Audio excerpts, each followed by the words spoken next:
Hi guys, in this video I'm going to show you how to create a new HTML element which you can add to documents on this web page, which is actually called DOM selector. Welcome to my page. Now I'm going to head over to the Sublime Text editor where I have a selector.js file, that is a JavaScript file.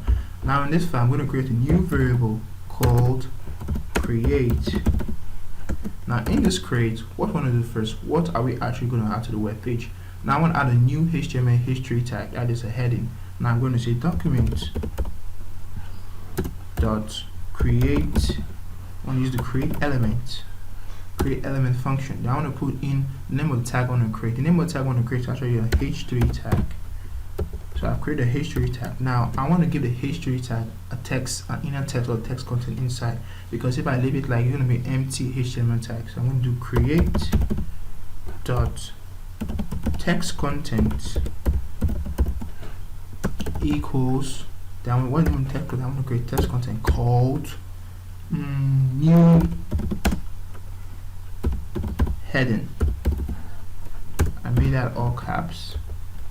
So I'm going to go down below. Now we've created a new HTML element and we added a text content called new heading. Now what we're going to do is we have to add this new element to the web page. Now to add a new element to the web page, we have to add it to the body of the web page. Now as you can see, this is the HTML code for the web page. It said web.html. You can see we have the body, the style, and the rest of all those HTML tags. Now I want to add it into this HTML code. Now what we're going to do is we're going to head over to selector.js. Now I'm going to say document. So that's a document of the web page. Document dot, I'm going to call the body.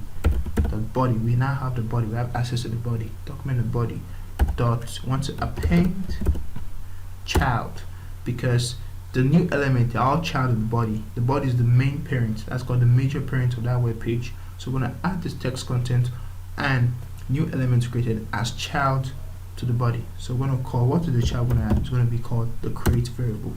And when we save this and head over to the browser and run this,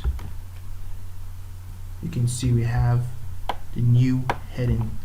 Now I hope you enjoyed this video guys. Just actually a very short brief video to show you how to add HTML elements to the DOM page. Now I hope you guys, if you're new to the channel, please hit the subscribe button, hit the notification button. Until then guys, I'm going to see you